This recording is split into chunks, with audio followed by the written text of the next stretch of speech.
Hi friends, இவ்வளோ நாள் நம்ம வெயிட் பண்ணதுக்கு அதுக்கேற்ற மாதிரியே பிக் பாஸ் லீக் வந்து ஸ்டார்ட் ஆயிடுச்சு. ஸோ அந்த டிசம்பர் ஸ்டார்டிங்லேருந்து பார்த்தோம்னா பெரிய அளவில் மேட்சஸ் இல்லை, இன்டர்நேஷ்னல் மேட்சஸ் மட்டும் கொஞ்சம் இருந்துச்சு. பட் அதுக்கு முன்னாடி WBBL இப்போது பிக் பாஸ் லீக் வந்து ஸ்டார்ட் பண்ணுறாங்க. மேட்சஸை குறைச்சிருக்காங்க.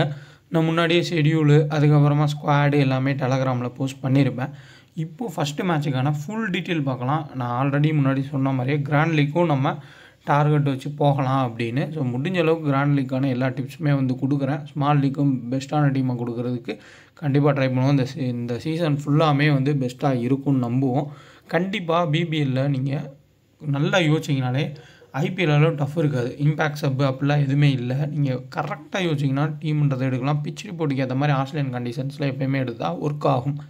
இப்போ கடைசியாக நடந்த சவுத் ஆஃப்ரிக்கா பாகிஸ்தான் மேட்ச்சில் கூட வீடியோ பார்த்துருப்பீங்க. அதில் எவ்வளோ அழுத்தி நான் வந்து ஒரு பாயிண்ட்டை சொல்லியிருப்பேன். அந்த மேலே இருக்க 4 பாகிஸ்தான் பேட்ரு, இந்த சவுத் ஆஃப்ரிக்காவில் இருக்க 4 சவுத் ஆஃப்ரிக்கா பேட்டர் எடுங்க, அப்போயே நீங்கள் வந்து ஈஸியாக வின் பண்ணலாம் அப்படின்னு. பட் நான் ஸ்மால் லீக் கொஞ்சம் சேஃபாக கொடுத்துருப்பேன். பட் ஆனால் இந்த பாயிண்ட்டை வந்து அழுத்தி சொல்லிகிட்டே இருப்பேன். அது காரணம் என்னென்னா பிச் ரிப்போர்ட்டுக்கு ஏற்ற மாதிரி தான் நம்ம டீம்ன்றது மேக் பண்ணணும். ப்ளஸ் இந்த மேட்ச்சில் உங்களுக்கு இனிமேல் நம்ம இந்த BBL ஃபுல்லாக வந்து ஃபாலோ பண்ணலாம். இந்த மேட்ச்சில் அந்த ட்ரீம் டீமோட கேப்டனாக யார் வருவாங்கன்றது உங்களுக்கு எதாவது கெஸ் பண்ண முடிஞ்சுன்னா கமெண்டில் வந்து சொல்லுங்கள். மற்றவங்களுக்கும் அந்த ஐடியா இருந்துச்சு அப்படின்னா ஓகே, அதை வந்து நம்ம கொஞ்சம் எடுத்துக்கலாம். இல்லை வேறு மாதிரி தோணுது அப்படின்னா அதுக்கேற்ற மாதிரி கிராண்ட் லீக் டீம் போடுறவங்களுக்கு நீங்கள் சொல்கிற கேப்டனுமே வந்து கொஞ்சம் ஹெல்ப்ஃபுல்லாக இருக்கும். இப்போது நீங்கள் ஒரு கேப்டன் ரிஸ்க்காக சொல்லுவீங்க, இன்னொருத்தவங்க ஒரு கேப்டன் ரிஸ்க்காக சொல்லுவாங்க. அப்போது ஒரு 5 டீம் 6 டீம் போடுறப்போ அந்த கேப்டன் ஆப்ஷனை கூட ஏதாவது ஒரு டீமில் வந்து பயன்படுத்திக்கலாம். அதுக்காண்டி சொல்கிறேன். இந்த BBL ஃபுல்லாகவே நம்ம ட்ரை பண்ணி பார்க்கலாம். யார் கரெக்டாக வந்து மோஸ்ட் ஆஃப் த டைம்ஸ் வந்து சொல்கிறாங்க, அவங்க டீம் வந்து எப்படி க்ரியேட் பண்ணுறாங்கன்றதையும் நம்ம ஃபைனலாக BBL முடிகிறப்போ கேட்டு அவங்ககிட்ட இருந்தே அதை வந்து ஒரு வீடியோவே நம்ம வந்து போஸ்ட்டும் பண்ணுவோம். Perth Scorchers vs Melbourne Stars date பார்த்தோம்னா 15 டிசம்பர் 1:45 ஸ்டேடியம் வந்து ஆப்டர் ஸ்டேடியம் பெர்த்தில் தான் இந்த மேட்சை நடத்துகிறாங்க. பெர்த்துனாலே எல்லோரும் யோசிக்கிறது பவுலிங் விக்கெட்டாக இருக்கும், ரொம்ப கஷ்டம், ஃபுல் அண்ட் ஃபுல் பவுலர்ஸுக்கு சாதகமாக இருக்கும், அப்படி தான் வந்து நம்ம கேள்விப்பட்டிருப்போம். அப்படி தான் மோஸ்ட்லி வந்து நம்மளும் பார்த்துருப்போம். ஆனால் இப்போ ரீசெண்ட் டைம்ஸாக பார்க்குறப்போ உமன்ஸ் மேட்ச்லேருந்து என்னென்ன மேட்ச் வந்து பெர்த்தில் நடத்துகிறாங்களோ, ஆப்டர்ஸாக இருக்கட்டும், இல்லை பக்கத்தில் இன்னொரு கிரவுண்ட் இருக்கும் WCA கிரவுண்டு, எல்லாத்துலேயுமே பேட்டிங்க்கு நல்லாவே ஹெல்ப் கிடைக்கிற மாதிரி தான் இருக்குது. இங்கே நடந்த அஃபிஷியலான பர்ஃபெக்டான மேட்சஸ் மென்ஸ் மேட்ச்னு பார்த்தா 2024 ஒரு மேட்ச் வெஸ்ட் இண்டீஸ் கூட ஆடிருக்காங்க ஆஸ்திரேலியா. அந்த மேட்சுமே நல்ல ஹை ஸ்கோரிங் கேமாக தான் போயிருக்கு. அதுக்கு முன்னாடி BBL 2023லுமே 23-24லுமே மோஸ்ட்லி வந்து ஆப்டர் ஸ்டேடியம் நடந்த மேட்சஸில் பேட்டர்ஸுக்கு அதிக ஹெல்ப் கிடச்சிருக்கு. பேசர்ஸுக்கு ஹெல்ப் கிடச்சிருக்கு இல்லைன்னு சொல்லலை. பட் பேட்டர்ஸுக்குமே கொஞ்சம் ஹெல்ப் பண்ணுறது இருக்குது. விக்கெட்டில் இந்த மீடியம் பேசர் வந்து போட்டோடனே டக்குன்னு ஒரு 15 ரன் 20 ரன்னுக்கு அவுட் ஆகிற மாதிரிலாம் விக்கெட் இல்லை. பேட்டர்ஸு ஓரளவுக்கு ஸ்டெடியாக டீசெண்டாக ஆடினாங்கன்னா அவங்களுக்கு ஹெல்ப் பண்ணுறது ஆப்டர் ஸ்டேடியமில் கண்டிப்பாக இருக்குது. டோட்டல் மேட்சஸ் பார்த்தோம்னா 8 மேட்ச் நடந்திருக்கு. 3 மேட்ச் ஃபர்ஸ்ட் ஒன் டீமும் 5 மேட்ச் செகண்ட் டீமும் ஆவரேஜாக 144. ஸோ இந்த ஸ்டார்ட்டுன்றது போன சீசனுக்கான ஸ்டார்ட்டு. ஸோ அதில் சேஸ் பண்ண டீம் தான் வந்து மோஸ்ட்லி வந்து வின் பண்ணியிருக்காங்க. இந்த கிரவுண்டில் மேட்சஸ்ன்னு பார்த்தோம்னா எக்கச்சக்க மேட்சஸ் வந்து நடந்திருக்கு. ஆப்டர் ஸ்டேடியமை கொஞ்சம் வந்து அந்த விக்கெட்டை எடுத்துகிட்டு புது விக்கெட் செட் பண்ணாங்க. ஸோ அந்த கணக்கு முன்னாடி அந்த விக்கெட் செட் பண்ணாதப்போ ரொம்ப பவுலிங் விக்கெட்டாக இருக்கும். பவுன்ஸ்லாம் வந்து ரொம்ப எக்ஸ்ட்ரா பவுன்ஸ் வரும், அன்ஈவனாக இருக்கும். ஸோ ஆப்டர் ஸ்டேடியம்னாலே பயமாக இருக்கும் பேட்டிங் ஆடுறதுக்கு. அந்தளவுக்கு வந்து எல்லா பேட்டர்ஸுமே சொல்லுவாங்க அவ்வளோ மீடியம் பேசர்ஸுக்கு ஹெல்ப் பண்ணுறது கிடைக்கும். இப்போ ஹெல்ப் இருக்குது, பட் இருந்தாலும் பேட்டிங் ட்ராக்காகவுமே இருக்குது. ஸ்குவாடுன்னு பார்த்தோம்னா மெல்பர்ன் ஸ்டார்ஸோட ஸ்குவாடு கிடச்சிருச்சு, பெர்த் ஸ்காச்சர்ஸோட ஸ்குவாடு வந்து கிடக்கலை. இங்கே உங்களுக்கு பீட்டர் செட்டில் வந்து ஆட வைக்கிறதுக்கான வாய்ப்புகள் இருக்கலாம். மேபி அவர் கொஞ்சம் டெக்னிக்கலாக பவுல் பண்ணுவார் அப்படின்னு. மற்றபடி ஸ்குவாடை வச்சு தான் வந்து நான் பிளேயிங் 11 செட் பண்ணியிருக்கேன். அதில் ஏதாவது ஒரு சில மாற்றங்கள் இருந்துச்சுனாலும் பார்த்து நீங்களே வந்து மாற்றிக்கங்க. ஆன் டைமில் பிளேயிங் 11 வரும், அது வந்து நமக்கு ப்ராப்ளம் இல்லை. ஸோ விக்கெட் வந்து நல்ல விக்கெட்டாக இருக்குது, பயங்கரமான ஒரு பேட்டிங் ட்ராக்காக இருக்குன்னா ஜோக்லார்க்லேருந்து ரீசா ஹெண்ட்ரிக்ஸ் அடித்த மாதிரி கொஞ்சம் கஷ்டப்படுற பேட்டர்ஸ் கூட வந்து அடிக்கலாம். ஜோக்லார்க்குமே பெரிய லெவலில் பேட்டர்னு சொல்ல முடியாது, அப்பப்போ கொஞ்சம் டக்குன்னு அவுட் ஆவார். சேம் வந்து வெப்ஸ்டரை ஸ்குவாடில் கொடுத்துருக்காங்க. வெப்ஸ்டர் ஆடுவாரா அப்படின்றது ஒரு கொஸ்டின் மார்க் இருக்குது. ஏன்னா அவரை டெஸ்ட் ஸ்குவாடில் திடீர்னு எடுத்தாங்க. அதுக்கப்புறம் பார்த்தோன்னா இவங்களுமே ஸ்குவாடில் வந்து கொடுத்துருக்காங்க. எல்லாத்துக்கும் தெரியும் இந்தியாவும் ஆஸ்திரேலியா ஆடுற டெஸ்ட் ஸ்குவாடில் வெப்ஸ்டர் எடுத்தாங்க. நான் கூட வந்து போட்டிருப்பேன், அந்தளவுக்கு வந்து கொடுத்தாங்க. இப்போ உடனே அவரை இங்கே அனுப்பிடுவாங்களா அப்படின்றது தெரியல. சப்போஸ் அப்படி வெப்ஸ்டர் ஆடினார்னா மஸ்ட் பிக் பிளேயரு கண்டிப்பாக நம்ம எடுத்து தான் ஆகணும். அப்போ அந்த இடத்துல நீங்கள் ஒரு ஆர்சனல் பிளேயர் எடுத்துக்கோங்க. நான் பிளேயிங் 11 ஷோ பண்ணுறப்ப Fab 11 ஆப்பு இன்ஸ்டால் பண்ணிக்கோங்க. ஸ்மால் லீக் பெஸ்ட்டாக இருக்கும். அமௌண்ட்டு வேரி பண்ணி வேறு அமௌண்ட் கான்டெஸ்ட்டில் ஜாயின் பண்ணுங்கள். வேறு ஒரு ஆப்பனன்ட்ஸ் கூட ஜாயின் பண்ணுங்கள். ஈஸியாக உங்களுக்கு வின்னிங் கிடைக்கும். நான் கன்சிஸ்டண்ட்டாக டெலகிராமில் வின்னிங் போட்டுட்டு தான் இருக்கேன், கபடி எல்லாத்துக்குமே. காரணம் என்னென்னா, ஆப்பனன்ட்ஸ் வேறவங்க கூட ஜாயின் பண்ணுறது, அதேமாதிரி வேறு டைமிங்கில் ஜாயின் பண்ணுறது, ஹெட் 4ஆக ஜாயின் பண்ணாமல் ஹெட் 3 கொஞ்சம் ஜாயின் பண்ணுறது அப்படின்னா நல்லாவே வந்து வின் கிடைக்கும். இப்போ ஒரு 5 காண்டஸ்ட் ஹெட் 4 ஜாயின் பண்ணால் 5 காண்டஸ்ட் ஹெட் 3 ஜாயின் பண்ணுங்கள். கண்டிப்பாக உறுதியாக வின்னிங்கிறது கிடைக்கும். இன்ஸ்டால் பண்ணிக்கோங்க. 2K டெக்கன் ரெஃபரோட பயன்படுத்திக்கோங்க. ஜிஎஸ்டி ஃப்ரீயாக கொடுக்குறாங்க. டிடிஎஸ்மே உங்களுக்கு ஆஃபர் பண்ணி கொடுக்குறாங்க. ஸோ ட்ரை பண்ணி பாருங்கள். இந்த கிரவுண்டில் நடந்த இன்டர்நேஷ்னல் மேட்ச்சில் ரூதர்ஃபோர்ட் எப்படி ஹிட் பண்ணியிருக்காருன்றதை பாருங்கள். ஆண்ட்ரே ரசல் வந்து எப்படி ஹிட் பண்ணியிருக்காருன்ற பார்க்கலாம். David Warner, dim David, so எல்லாருமே நல்லா தான் வந்து அடிச்சிருக்காங்க. அந்தளவுக்கு பேட்டிங்க்கு சாதமாக இருக்குது. பட் இருந்தாலும் அந்த டெக்னிக்கலாக பவுல் பண்ணுற மீடியம் பேசர்ஸ்க்கு ஹெல்ப் பண்ணுறது கிடச்சிருக்கு. சப்போஸ் பேட்டர்ஸ் தான் ஹெல்ப் இருக்கும், பாகிஸ்தானும் ஒரு சவுத் ஆஃப்ரிக்கான செகண்ட் T20 மேட்ச் மாதிரி ஒரு விக்கெட் அப்படின்னா அதிகபட்சமான பேட்டர்ஸை நம்ம எடுத்துக்கிறது பெட்ரு. ஆனால் மெல்பர்ன் ஸ்டார்ஸ் பெர்திஸ் ரெக்கார்டு என்ன சொல்லுதுன்னா, பெர்திஸ் ஃபஸ்ட்டு பவுல் பண்ணாலே ஜெயிக்கிறாங்க. பெர்திஸ் மீடியம் பேசஸாக தாக்க முடியாமல் கன்சிஸ்டண்ட்டாக வந்து மெல்பர்ன் ஸ்டார்ஸ் பேட்டர்ஸ் எல்லாமே அவுட் ஆகிறாங்க. அந்த மாதிரி பிளேயர்ஸாக வந்து மெல்பர்ன் ஸ்டார்ஸில் இருக்காங்க. அதுவும் உண்மை தான். அதையும் வந்து டீட்டெயிலாக பார்க்கலாம். இப்போ நம்ம பார்க்குறது இந்த கிரவுண்டில் நடந்த கடைசி 2 மேட்ச் வந்து 2023 பிபியில் கடைசி 2 மேட்ச். நிறையா மேட்சஸ் நடந்திருக்கும், அது வேணாலும் நீங்கள் சர்ச் பண்ணி பாருங்கள். இதில் பார்த்தாலே உங்களுக்கு வந்து தெரியும் எந்த அளவுக்கு வந்து பேட்டர்ஸ்க்கு ஹெல்ப் கிடைக்கிது அப்படின்னு. ஸ்பின்னர்ஸுக்கு தான் விக்கெட் கிடச்சிருக்கு, மீடியம் பேசர்ஸ்க்கு விக்கெட்டே கிடைக்கல. அந்தளவுக்கு வந்து பேட்டர்ஸ் டாமினேட் பண்ணி ஆடிருக்காங்க. ஆரன் பின்ஸு, அடுத்து சான் மார்ஸு, அந்த சைடு பார்த்தீங்கன்னா பென் கிராஃப்ட்டு, சேம் இந்த சைடில் சிட்னி சிக்ஸஸில் உங்களுக்கு Henriques, Jordan Silk, same Ashton Turner எல்லாருமே வந்து நல்லாவே ஆடிருக்காங்க இந்த கிரவுண்டில். ஸோ அதையும் வந்து கொஞ்சம் நோட் பண்ணிக்கோங்க. 2024ன்னு கூட நீங்கள் டைப் பண்ணி கொஞ்சம் எடுத்து பாருங்கள்.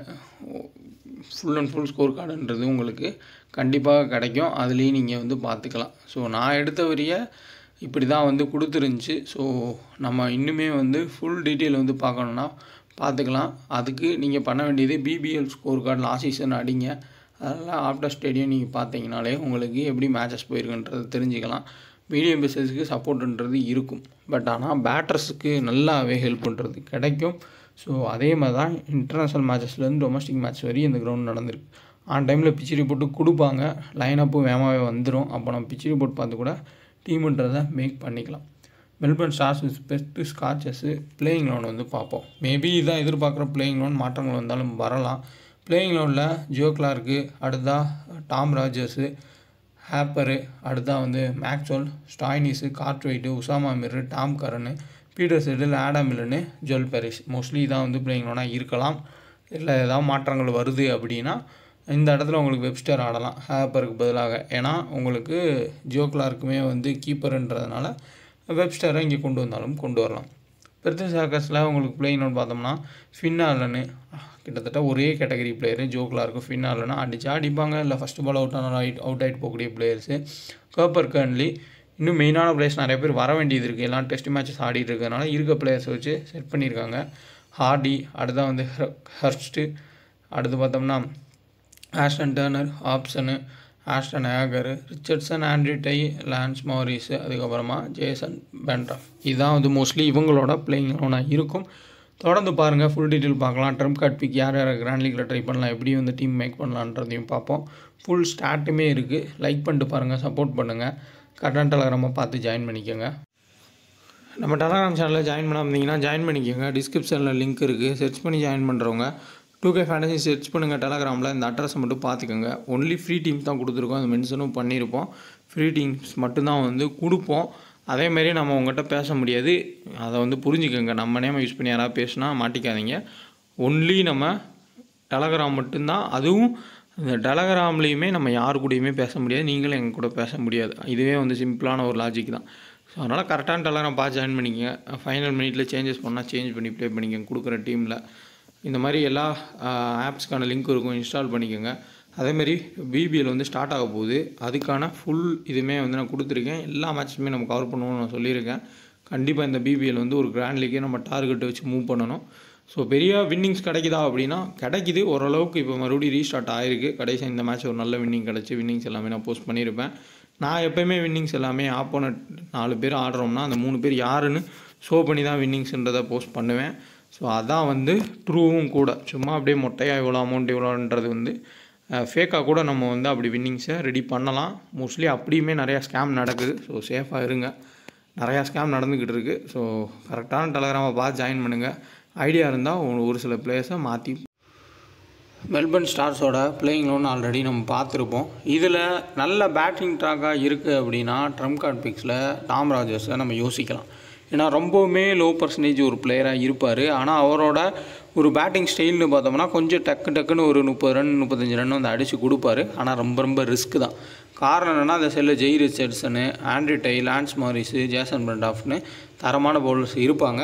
ஜெய் ரிச்சர்ட்ஸனுக்கு ரீசெண்டாக ஆடின ஒரு மேட்ச்சில் செலிப்ரேட் பண்ணுறப்போ இன்ஜுரி ஏற்பட்டுருந்துச்சு. மேபி அவர் ஆடுறாரா இல்லை வேறு யாராவது ஆடுறாங்களான்றதை பார்த்துக்கோங்க. இன்னும் அவங்களோட ஸ்குவாடு வந்து அறிவிக்கலை. அப்படி ஸ்குவாடு வந்தாலும் நான் டெலகிராமில் அப்டேட் பண்ணுறேன். ஸோ அதனால் கொஞ்சம் ரிஸ்க்கு இருக்குது. நல்ல க்ளீன் பேட்டிங் ட்ராக்காக இருந்தால் ஜோ கிளார்க்கு ஓரளவுக்கு டீசெண்டாக ஆடுவார். பட் பாதிப்புன்னு பார்த்தோம்னா ஜேசன் பிரண்டாஃபுக்கு எதிராக அவுட் ஆகிறதுக்கான வாய்ப்புகள்ன்றது ஹையஸ்ட்டாக இருக்கும். ஏன்னா Joe Clarke most of the times quality swing bowlers bowl பண்ணுறப்போ அவுட் ஆகி நம்ம பார்த்துருக்கோம். அதே மாதிரி இங்கே ஃபின் ஆலனுக்கு எதிராக ஆடம் மில்லனோ இல்லை ஜோல் பாரிஸோ பவுல் பண்ணுறப்போ விக்கெட் எடுக்கான வாய்ப்புகள்ன்றது இருக்கும். ஆனால் க்ளீன் பேட்டிங் ட்ராக்காக இருந்தால் 2 பேருமே தப்பிச்சு ஓரளவுக்கு டீசெண்டாக ஆடுறதுக்கான சான்ஸ் வந்து ஹையஸ்ட்டாக இருக்கும். அதே மாதிரி விக்கெட் கீப்பிங் ஆப்ஷன்ஸுமே இவங்களுக்கு இருக்கலாம். விக்கெட் கீப்பிங் பண்ணாங்கன்னா அதுலேயும் பாயிண்ட்ஸ் கிடைக்கும். ஓரளவுக்கு சேஃபான ஆப்ஷன்ஸ் தான் நல்ல பேட்டிங் ட்ராக்காக இருந்தால். மற்றபடி பெஸ்ட்டு கேப்டன் சாய்ஸில் உங்களுக்கு மேக்ஸ்வெல், மார்க்கஸ் ஸ்டாய்னிஸு 2 பேருமே பெட்டரான சாய்ஸ். இங்கே Aaron Hardie double option. So இந்த 3 பேரை சுற்றி தான் மொத்த ஃபேண்டசி இதுவுமே வந்து மூவ் ஆகும். எக்ஸ்ட்ரா 4வது ஆப்ஷன்னா டாம் கரன் போகலாம். சப்போஸ் வெப்ஸ்டர் வந்துட்டார் அப்படின்னா இவங்களோட பவுலிங்கே வந்து கொலாப்ஸ் ஆகும். யார் பவுல் பண்ண போகிறாங்க, யார் பவுல் பண்ண மாட்டாங்க, யார் டபுள் ஆப்ஷன்னே தெரியாது. பட் பெர்த்திஸ் காச்சஸில் ஒரு 3 லெஃப்ட் ஹேண்டர் இருக்காங்க. காப்பர் கன்லி, அடுத்தா வந்து ஹாப்சனு, ஆஸ்டன் ஏகர்னி இவங்களாம் வந்து பேட் பண்ணுறப்போ மேக்ஸ்வெல் அதிகபட்ச ஓவர்ஸ் வந்து வீசலாம். அப்போது மேக்ஸ்வெல் வந்து ஓரளவுக்கு டீசெண்டான ஒரு ஆப்ஷன். இல்லை பெர்த்திஸ் காச்சஸ்க்கு ஃபேவராக நீங்கள் டீமை செட் பண்ணுறீங்க, இவங்க எப்பயும் போல் 100 ரன் 120 ரன்னுக்கு அவுட் ஆயிடுவாங்க அப்படின்னு நீங்கள் கெஸ் பண்ணிங்கன்னா கண்டிப்பாக பெர்த்திஸ் காச்சஸோட ஃபுல் அண்ட் ஃபுல் வந்து அவங்களோட பவுலர்ஸ்குள்ளே கேப்டன் கொடுத்துக்கிறது பெட்டராக இருக்கும். அப்படி இல்லைன்னா நீங்கள் வந்து டபுள் ஆப்ஷன் இருக்கக்கூடிய பிளேயர்ஸ் கொடுக்கலாம். ட்ரம்ப் கார்ட் பிக்ஸுன்னு நம்ம வந்து பார்த்தோம்னா கார்ட்ரைட்டு கன்சிஸ்டண்ட்டாக 20-30 ரன் வந்து அடிப்பார். அதுவும் அவர் கரெக்டாக பேட்டிங் வரப்போ நல்லா அந்த பவர் பிளே வந்து எடுத்துக்குவாங்க. எடுத்து அதுலேயே வந்து ஹிட் பண்ணுவார். போன சீசன் ஃபுல்லாமே அதே மாதிரி தான் ஆடி இருந்தார். கன்சிஸ்டண்ட்டாக அதே தான் பண்ணார். ஸோ அதனால் சேஸ் பண்ணுறப்போ கார்ட்ரைட்டை கொஞ்சம் ட்ரை பண்ணி பாருங்கள். திடீர்னு பவுல் பண்ணுறது ரேர் தான். பட் பேட்டிங்கில் ஹிட் பண்ணி கொடுப்பாரு. அதில் ஒரு ஆப்ஷன் இருக்குது. பவுலிங் ஆப்ஷன்ஸ் தான் இப்போ இவங்க 4 பேர் ஆடினா 4 பவுலிங்கு, மேக்ஸ்வெல் வந்து 5வது பவுலிங்கு, ஸ்டாய்னிஸ் வந்து 6வது பவுலிங், உசாமா வந்து 7 பவுலிங். ஸோ அப்போ 7 பேர் இதிலே வந்து பவுலிங் இருக்காங்க. வெப்ஸ்டர் வந்துட்டாருன்னா 8 பவுலிங் ஆப்ஷன் ஆயிரும். இதுதான் வந்து பெரிய ஒரு சிக்கலாக இருக்கும். பெர்த்திஸ் காச்சஸில் உங்களுக்கு 5 பவுலிங்கு, 6வது பவுலிங்னா ஆரன் ஹார்டி, 7வது பவுலிங்னா ஆஸ்டன் டர்னரு, காப்பர் காலனி 8வது பவுலிங். ஸோ 8 பவுலிங் இருப்பாங்க. யார் பவுல் பண்ணுவாங்க, யார் விக்கெட் எடுப்பாங்க அப்படின்றத கெஸ் பண்ணுறது தான் கஷ்டம். அதனால் பிச் ரிப்போர்ட் ஆன் டைமில் வர்றது தான் முக்கியம். ஸ்பின் ட்ராக்காக இருந்துச்சு அப்படின்னா கண்டிப்பாக காப்பர் கான்லியை வந்து பிக் பண்ணிக்கோங்க. இந்த சைடில் ஃபுல் அண்ட் ஃபுல் ரைட்டு தான் வராங்க மோஸ்ட்லி. அதனால் காப்பர் கான்லி முக்கியமான ஒரு பிளேயரு. ஆஸ்டன் ஏகர் வந்து விக்கெட் எடுக்காட்டி கூட காப்பர் கான்லி விக்கெட் எடுத்ததையும் நம்ம வந்து நிறைய டைம் பார்த்துருக்கோம். ஸோ விக்கெட் ஸ்பின்னுக்கு கொஞ்சம் ஹெல்ப் கிடைக்கும் அப்படின்னா இருக்க ஸ்பின்னர்ஸ் ஃபுல்லாக எடுத்துக்கிறது பெட்ரு. இல்லை நார்மலாக பேட்டர்ஸ் ப்ளஸ் மீடியம் பேஸுக்கு அதிக ஹெல்ப் கிடைக்கக்கூடிய ஆப்டா ஸ்டேடியம் அப்படின்னா நம்ம எப்பயும் போல் பேட்டர்ஸை ஓரளவுக்கு எடுத்துகிட்டு பவுலர்ஸ் மீடியம் பேஸஸ்க்குள்ளே கேப்டன் கொடுக்குறது பெட்டரான சாய்ஸ். விக்கெட் வந்து பேட்டிங்கு சாதகமாகவே இல்லை, ஃபுல் அண்ட் ஃபுல் மீடியம் பேஸுக்கு சாதகமாக இருக்குது அப்படின்னா முடிஞ்ச அளவுக்கு இந்த சைடு 3 மீடியம் பேஸர், இந்த சைடு 4 மீடியம் பேஸர்னு எடுத்து கிட்டத்தட்ட 7 பேர் எடுத்துடலாம்.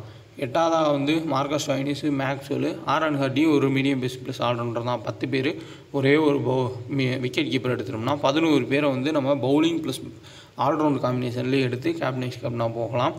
அப்போது லோ ஸ்கோரிங் கேமாக போகும். பவுலர்ஸ்க்கு அதிகமான டாமினேஷன் கிடைக்குன்ற ஒரு கான்செப்ட் தான். இப்போது உமன்ஸ் மேட்ச்சில் கூட நீங்கள் பெர்த்திஸ்காட்ஸ் ஆன மேட்ச் பார்த்தீங்கன்னா 100 ரன் அடிப்பாங்க, செகண்ட் வந்து பவுல் பண்ணி விக்கெட்டை ஃபுல்லாக எடுத்துகிட்டு போயிட்டே இருப்பாங்க. இப்படியே நிறையா மேட்சஸ் வந்து நடந்துச்சு. அது WSCA கிரவுண்டில் நடந்தது. டாப்டர்ஸில் ஓரளவுக்கு நல்லா பேட்டிங் ட்ராக்காக தான் இருக்குது. பட் இருந்தாலும் ஒரு டவுட்டுன்றது வருது. ஸோ சேஃபாக போகணுன்னா மேக்ஸ்வெல், ஸ்டாய்னிஸ் இப்படி போய்க்கலாம். டாம் கரனு, அதுக்கப்புறம் ஆலன் ஹார்டி.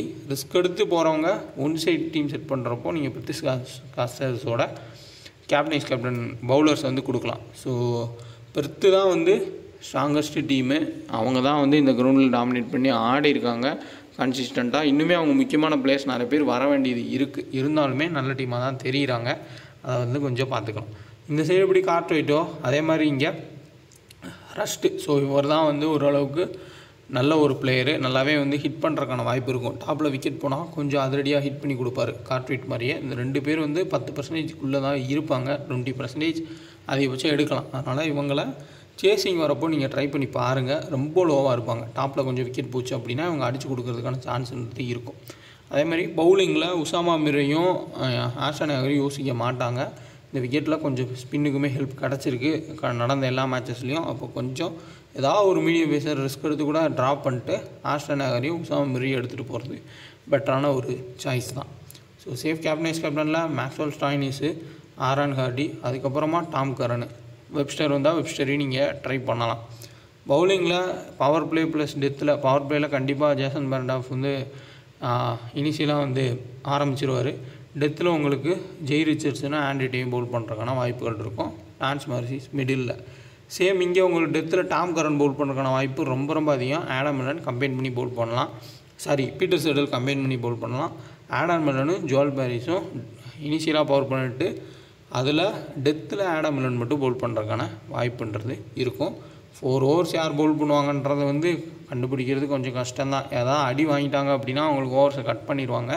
ஸோ பார்க்கலாம் எப்படி வந்து மூவ் பண்ணுறாங்கன்னு. ரிஸ்க்கான ஒரு 3 பிளேயர்ஸ் வந்து லோ பர்சன்டேஜ் பிளேயர்ஸ் எடுத்தாலே போதுமானதாக இருக்கும் கிராண்ட் லீக்கில். மற்றபடி பிச் ரிப்போர்ட்டுன்றது ரொம்ப ரொம்ப முக்கியம். Head to head venue starts ரொம்ப ரொம்ப முக்கியமாகவே இருக்கும். அது ரீசெண்டாக நடந்த எல்லா மேட்சஸ்லுமே ஒர்க் ஆகிட்டு தான் இருக்குது. கோப்பர் காண்டியோட ஹெட் டு ஹெட் ஸ்டார்ட் பார்த்தோம்னா ஒரு மேட்ச் 20 ரன் 1 விக்கெட்டு. வென்யூவில் 8 மேட்ச்சில் 147 ரன்னு 2 விக்கெட்டுமே எடுத்திருக்காரு. நிக் ஹாப்சனு 3 மேட்ச்சில் 46 ரன்னு. ஸோ அந்தளவுக்கு பெரிய பிளேயர் இல்லை, எப்போயாச்சும் தான் அடித்து கொடுப்பாரு. ஆலன் ஹார்டி 6 மேட்ச்சில் வெறும் 89 ரன் தான் ஸ்கோர் பண்ணியிருக்காரு ஹெட் டு ஹெட்டில். வென்யூவில் 17 மேட்ச்சில் கிட்டத்தட்ட 545 run plus 14 wicket. Aston turner 14 மேட்ச்சில் 34 ரன் ஆவரேஜ் இருக்காரு. வென்யூவில் 41 மேட்ச்சில் 34 ரன் ஆவரேஜ். ஸோ இந்த சைடு எப்படி கார்ட்வைட்டோ அதே மாதிரி ஹர்ஷோ அதே மாதிரி தான் வந்து ரஸ்டோ அதே மாதிரி தான் வந்து உங்களுக்கு ஆஸ்டன் டர்னருமே முக்கியம். Turner most of the time சேசிங்கில் அவங்க டீமை துண்டாக வின் பண்ணி கொடுத்துருக்காரு. எப்படினாலுமே கேம் எடுத்துகிட்டு போகக்கூடிய ஒரு பிளேயர். ஆஸ்டன் டர்னரை சேசிங்கில் ட்ரை பண்ணுங்கள். அதேமாதிரி கார்ட்வைட்டையும் சேசிங்கில் ட்ரை பண்ணுங்கள். ரொம்ப லோ பர்சன்டேஜ் பிளேயர்ஸ் தான் இருப்பாங்க. ஆஸ்டன் ஏகர் 11 மேட்ச்சில் 6 விக்கெட்டு. வென்யூவில் 30 மேட்ச்சில் 19 விக்கெட். ஒரு டயத்தில் ஆஸ்திரேலியாவோட முக்கியமான ஒரு ஸ்பின்னரு. இவர் இல்லாமல் ஆஸ்திரேலியன் டீமே இருக்காது, அந்த மாதிரி இருந்தார். பட் இப்போ அவர் எந்த டீம்லேயுமே இல்லை, சும்மா ஏதோ பிபியில் ஆடிட்டுருக்காரு. So worthable player, but recent form ரொம்ப புவராக தான் இருக்குது. ஜெய் ரிச்சர்ட்ஸனு 11 மேட்ச்சில் 14 விக்கெட்டு. வென்யூவில் 32 மேட்ச்சில் 41 விக்கெட் எடுத்திருக்காரு. ஆண்ட்ரூ டை ஹெட் டு ஹெட்டில் 15 மேட்ச்சில் 28 விக்கெட் எடுத்திருக்காரு. கன்சிஸ்டன்ட் விக்கெட் டேக்கர், நான் ஸ்டாப்பாக விக்கெட் எடுத்துகிட்டே இருக்கார். வென்யூவில் 45 மேட்ச்சில் 70 விக்கெட் எடுத்திருக்காரு. அந்தளவுக்கு ரெக்கார்டுன்றது இருக்குது. லான்ஸ் மாரிஸ் வென்யூவில் 8 மேட்ச்சில் 15 விக்கெட்டும். ஜேசன் பெர்னாண்டோ 41 மேட்ச்சில் 60 விக்கெட்டும். ஹெட் டு ஹெட்டில் 12 மேட்ச்சில் 13 விக்கெட்டும் எடுத்திருக்காரு. ஜோ கிளார்க்கு ஹெட் டு ஹெட்டில் 30 ரன் ஆவரேஜ் இருக்குது. விக்கெட் கீப்பிங் பண்ணால் கொஞ்சம் பேக்கப் இருக்கும். ப்ளஸ் ஏதாவது நல்ல பேட்டிங் ட்ராக்காக இருந்தால் தப்பிச்சு ஓரளவுக்கு ஆட வாய்ப்புகள் இருக்கும். பட் இருந்தாலும் ரிஸ்க்கு தான். டாம் ராஜர்ஸு 4 மேட்ச்சில் 83, வென்யூவில் 20. Harper 22 run average head to ஹெட்டில், வென்யூவில் 69. இவர் ஆடுறாரா இல்லை வெப்ஸ்டர் ஆடுறான்றதை பார்த்துக்கோங்க. மேக்ஸ்வெல்லோட ஆவரேஜ் ஹெட் டு ஹெட்டில் 18, வென்யூவில் 65, மொத்தமாக 2 மேட்ச் சேர்த்து. மார்கஸ் ஸ்டாய்னிஸ் ஹெட் டு ஹெட்டில் 22 ரன் ஆவரேஜ். பவுல் பண்ணுவாரான்றது டவுட்டு. வென்யூவில் 24 run average. Cartwright 31 run average இருக்கார் ஹெட் டு ஹெட்டில், வென்யூவில் 17 ரன் ஆவரேஜ். கண்டிப்பாக சேசிங்கில் ஒரு முக்கியமான பிளேயரு, கண்டிப்பாக ஹிட் பண்ணி கொடுப்பாரு. டாப்பில் விக்கெட் போச்சு அப்படின்னா எடுத்துக்கோங்க ஒரு trump card pick. Tom Curran head to ஹெட்டில் 4 விக்கெட்டு, வென்யூவில் 2 wicket. Adam Milne head to ஹெட்டில் விக்கெட் எடுத்ததில்ல, வென்யூவில் ரெக்கார்டு இல்லை. ஜோல் பேரிஸு 3 மேட்ச்சில் 2 விக்கெட்டு, வென்யூவில் 7 மேட்ச்சில் 7 விக்கெட்டுன்ற மாதிரி எடுத்திருக்காரு. ஸோ டீமுன்னு பார்த்தோம்னா இதுதான் சேஃபான டீமு இந்த விக்கெட்டுக்கு ஏற்ற மாதிரி நம்ம மூவ் பண்ணுறது. அதில் ஆர்டி ஸ்டாயினிஸு கண்டிப்பாக பவுல் பண்ணுவாங்களான்றது தெரியல. பட் மேக்ஸ்வெல் 3 லெஃப்ட் ஹேண்டர் இருக்கிறதுனால பவுல் பண்ணலாம். அதுவுமே மேக்ஸ்வெல்லுமே ஃபஸ்ட்டு மேட்ச் மிஸ் பண்ணுவாருன்ற மாதிரி சொன்னாங்க. பட் அது இன்னும் கிளியராக தெரியல. பட் ஸ்குவாடில் கொடுத்துருக்காங்க, அதையும் பார்த்துக்கோங்க. டைம் பிளேயிங்கில் ஒன்று வரும், அதை வச்சு நம்ம டீம்ன்றதை மேக் பண்ணிக்கலாம். Cartwright Finn Allen. So Finn Allen versus உங்களுக்கு ஜோல் பேரிஸ் ரொம்ப அட்டாக்கிங்காக இருக்கும். இந்த இடத்துல ஸ்டிகடி கிடையாது, பீட்டர் சைடில் ஆடுவார். அவரை பிக் பண்ணி குபேரா ஃபேண்டசி ஆப்பு இன்ஸ்டால் பண்ணிக்கங்க. டியோன்ற ஆப்ஷன் மூலிமா ஒரு பிளேயரை நீங்கள் செலக்ட் பண்ணி ப்ளே பண்ணலாம். டிஸ்கிரிப்ஷன் லிங்க் இருக்குது. 2K ஃபேண்டசி ரெஃபர் கோடை பயன்படுத்தி இன்ஸ்டால் பண்ணிக்கோங்க. சிம்பிளாக ஒரே பிளேயரை செலக்ட் பண்ணி நீங்கள் ஃபேண்டசி ப்ளே பண்ணலாம். Next team grand league Turner, அடுத்ததான் வந்து Tom Fraser, Rogers. So left hand batter, ஒரு 20 ரன் 30 ரன் அடிப்பார். அதுக்கப்புறம் அவுட் ஆகக்கூடிய பிளேயரு. கொஞ்சம் ரிஸ்க்கான ஆப்ஷன்ஸ் ஒரு சிலரை வந்து ஆட் பண்ணியிருக்கேன். மற்றபடி பவுலர்ஸ்க்குள்ளே எடுத்து டர்னர் கேப்டனாகவும் ரோஜர்ஸ் வைஸ் கேப்டனாகவும் கொடுத்துருக்கேன். முக்கியமானது சேஃபஸ்ட் கேப்டனைஸ் கேப்டன் நான் வந்து சொல்லியிருப்பேன். பட் உங்களுக்கு கிராண்ட் லீக்கான கேப்டனைஸ் கேப்டன் நான் சொல்லலை. கண்டிப்பாக கிராண்ட் லீக் கேப்டனைஸ் கேப்டனில் உசாமா மீரை ட்ரை பண்ணி பாருங்கள், ஒரு பெட்டரான ஒரு சாய்ஸு. அதேமாதிரி ஆடம் மில்லனு ஜிஎலுக்கு ஒரு பெஸ்ட்டான captains captain choice. Same Perth ஸ்காட்சஸில் நீங்கள் கேப்டனைஸ் கேப்டனாக கிராண்ட் லீக்கில் ட்ரை பண்ணால் ஜேசன் பேரண்டாஃப் வந்து ஒரு சூப்பரான சாய்ஸு. ஆஸ்டன் டர்னர் வந்து நல்ல ஆப்ஷனு செகண்ட் பேட் பண்ணுறப்போ. அதேமாதிரி ஜோ கிளார்க்கு ஃபின் ஆலன்ற காம்பினேஷன்லேயும் கேப்டனைஸ் கேப்டனாக ட்ரை பண்ணி பாருங்கள். க்ளீன் பேட்டிங் ட்ராக்காக இருந்துச்சுன்னா அதை பயன்படுத்திப்பாங்க. 2 பேருமே ஓரளவுக்கு ஹிட் பண்ணுறதுக்கு வாய்ப்புகள்ன்றது இருக்கும். முடிஞ்ச அளவுக்கு எல்லாம் ஹெட் வென்யூ ஸ்டார்ட் கொடுத்துருக்கேன். உங்களோட ஐடியாஸையும் கொஞ்சம் யூஸ் பண்ணுங்கள். வீடியோ லைக் பண்ணி சப்போர்ட் பண்ணுங்கள். கரெக்டான டெலகிராமை பார்த்து ஜாயின் பண்ணிக்கோங்க. யார் ட்ரீம் டீமோட கேப்டனைஸ் கேப்டனாக வருவான்றதையும் கமெண்ட் பண்ணுங்கள். கன்சிஸ்டண்ட்டாக வந்து கரெக்டாக யார் சொல்கிறான்றதையும் நம்ம வந்து தெரிஞ்சுக்கலாம். மற்றவங்களுக்கும் எதாவது ஐடியா இருந்தால் அவங்களும் வந்து அதில் மாற்றி போட்டுப்பாங்க. ஜிஎலுக்கு எஸ்எலுக்கு ஓரளவுக்கு சேஃபாக தான் போகணும், அது வேறு வழி கிடையாது, அதுவும் ஒரு ஆப்ஷன். ஸோ நெக்ஸ்ட் வீடியோவில் பார்க்கலாம். முடிஞ்ச அளவுக்கு பிபிஎல் ஃபுல்லாமே வந்து கவர் பண்ணுறேன்.